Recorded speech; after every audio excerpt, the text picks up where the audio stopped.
이지혁이 눈을 뜨는 순간 김다정이 제일 먼저 본 건 기적이 아니라 바로 옆 중환자실에 누워있는 이상철의 끝내 심상치 않은 얼굴이었는데요.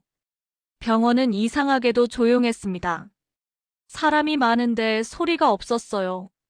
다들 숨을 낮추고 걸음을 줄였고 그 조용함이 오히려 여기선 누군가가 곧 떠날 수도 있다는 사실을 크게 떠들어대는 것 같았습니다. 지은호는 이지혁 병실 앞에서 한 발도 못 움직이고 있었습니다.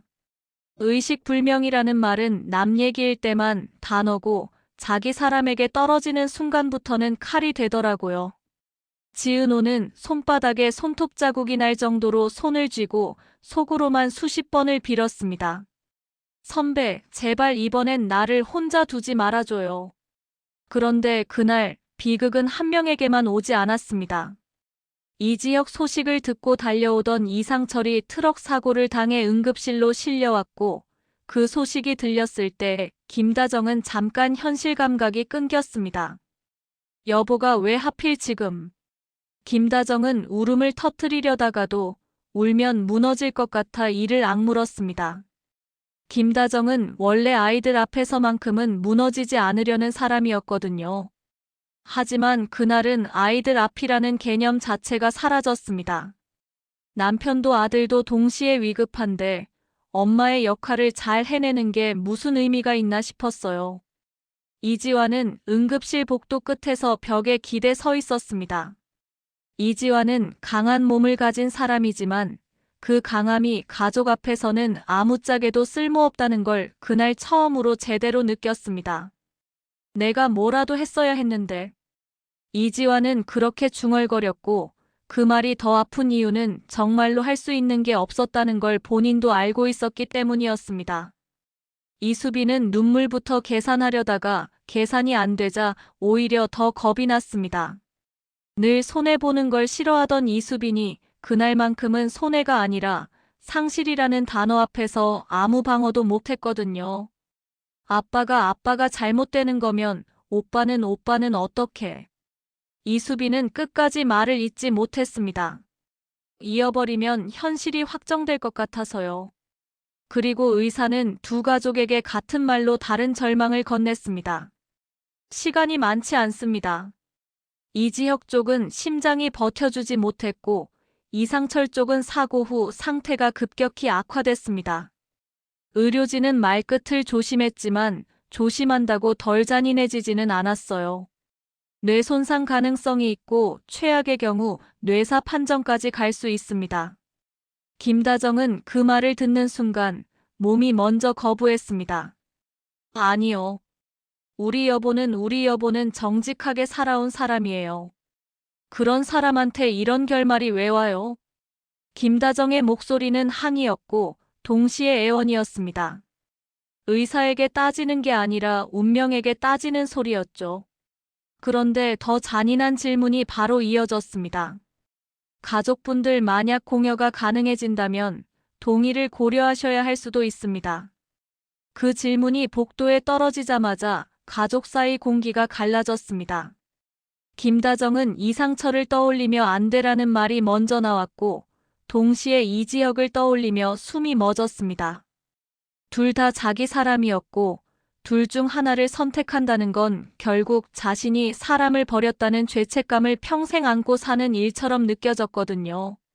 그때 지은호가 조용히 김다정 앞에 섰습니다. 지은호는 감정이 많은 사람인데도 이상하게 목소리를 낮췄습니다. 그 낮은 목소리가 더 절박했습니다. 어머니, 제가 감히 이런 말 드려도 되는지 모르겠는데요.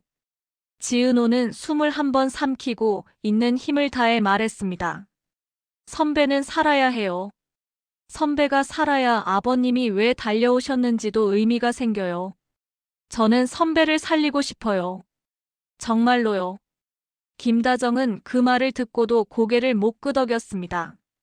김다정은 며느리도 아닌 이 젊은 여자가 이렇게까지 절박한 이유를 알면서도 인정하는 순간 자신의 심장이 찢어질 것 같았어요. 그날 밤 가족은 서로를 미워하지 않으려고 애쓰면서도 결국 가장 미워지는 사람이 자기 자신이라는 걸 느꼈습니다. 이지화는 화가 나서 병원 계단을 내려가다 말고 주저앉았습니다. 아빠가 나 대신. 이지화는 끝까지 말을 못했습니다. 대신 눈물만 흘렸어요. 아버지가 자신을 위해 살아온 걸 아는 사람이라 더 괴로웠습니다. 그 아버지가 또 한 번 자식 위해라는 결말로 끝나게 될까 봐요. 이수빈은 병실 문 앞에서 이지혁 쪽을 바라봤다가 이상철 쪽을 바라봤다가 결국 두 손으로 얼굴을 감싸쥐었습니다. 오빠는 아빠 심장으로 살면 평생 행복할 수 있을까? 그 질문은 누구도 대답할 수 없었습니다. 그리고 시간이 흘러 수술실 문이 빨간 불이 켜졌습니다. 이번엔 정말 마지막 같은 불빛이었습니다. 수술은 길었습니다. 지은호는 한 번도 앉지 못했습니다. 앉는 순간 무너질 것 같았고 무너지면 이지혁이 돌아왔을 때 볼 얼굴이 없을 것 같았거든요. 지은호는 문을 바라보며 거의 기도처럼 속삭였습니다. 선배 살아서 돌아오면 이번엔 제가 도망 안 치게 할게요. 마침내 불이 꺼졌습니다. 의사는 지친 얼굴로 나왔고 김다정은 의사 표정만 보고도 직감했습니다. 의사는 먼저 이지혁 쪽을 말했습니다. 수술은 성공적으로 끝났습니다. 다만 회복 과정이 중요합니다. 그 말이 들리는 순간 지은호는 다리에 힘이 풀려 벽을 짚었습니다. 울음이 터지려 했지만 지은호는 울지 못했습니다. 아직 끝이 아니었거든요. 의사는 숨을 한번 고르고 이상철 쪽을 말했습니다. 유감스럽게도 이상철 환자분은 돌아오지 못하셨습니다. 김다정은 그 자리에서 소리가 나지 않는 울음을 흘렸습니다. 아라는 소리조차 나오지 않았어요. 울음이 아니라 사람이 찢어지는 느낌이었습니다. 그리고 다음 날 이지혁이 눈을 떴습니다. 이지혁은 눈꺼풀이 무겁게 올라가면서 가장 먼저 살았다보다 비어있다를 느꼈습니다. 가슴은 뛰고 있는데 그 뛰는 감각이 낯설었거든요. 이지혁은 목이 마른 듯 입술을 움직였습니다. 아버지. 그 한 단어가 나오자 김다정은 결국 참던 울음을 터뜨렸습니다. 김다정은 이지혁 손을 꼭 잡고 떨리는 목소리로 말했습니다. 지혁아, 아빠가 너 살리려고 끝까지 너 생각했어. 김다정은 돌아가셨다는 말을 끝내 못했습니다. 말하는 순간 이지혁이 부서질 것 같아서요. 하지만 이지혁은 알아들었습니다. 이지혁은 눈을 감았다가 천천히 다시 떴습니다. 그리고 처음으로 비혼주의니 거리두기니 하며 도망치던 사람이 아니라 그냥 아들이었습니다. 내가 왜? 이지혁의 눈가가 붉어졌고 숨이 흔들렸습니다. 죄책감이 너무 컸습니다. 살아남았다는 사실이 기쁨이 아니라 빚이 되었거든요. 그때 지은호가 침대 옆으로 다가왔습니다. 지은호는 울고 있었는데요. 울면서도 목소리는 단단했습니다. 선배. 아버님이 선배한테 준 건 죄책감으로 망가지라는 시간이 아니에요.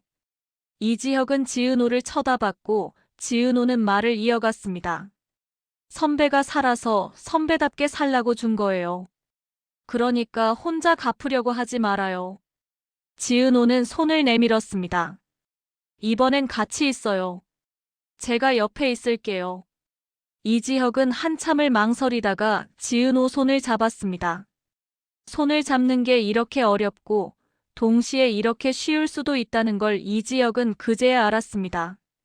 미안해. 이지혁이 어렵게 말하자 지은호는 고개를 저었습니다. 미안하단 말은 살아서 더 오래 해요. 앞으로는 숨기지 말고. 장례식 날 비가 내렸습니다. 이상철은 정직하고 고지식한 사람이었고 마지막까지도 가족을 지키는 선택으로 남았습니다. 김다정은 끝내 쓰러지지 않으려 버텼습니다. 이지혁은 검은 옷을 입고 가슴에 손을 얹었습니다. 그 심장은 아버지의 것이었습니다. 이지혁은 속으로 말했습니다. 아버지, 나 이제 도망치지 않을게요. 회사 때문이 아니라 사람 때문에 살게요. 마지막 장면은 화려하지 않았습니다. 대신 이상하게도 가장 화려한 날들 같았습니다.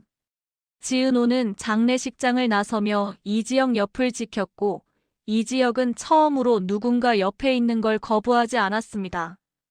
박성재는 멀찍이 서서 두 사람을 봤고 웃지도 울지도 못했습니다. 박성재는 지은호를 짝사랑했지만 그날은 그 마음을 가지겠다가 아니라 지키겠다로 바꿨습니다. 이수빈은 엄마 손을 잡고 처음으로 계산 없이 말했습니다. 엄마, 우리 그냥 서로 안 놓치면 돼.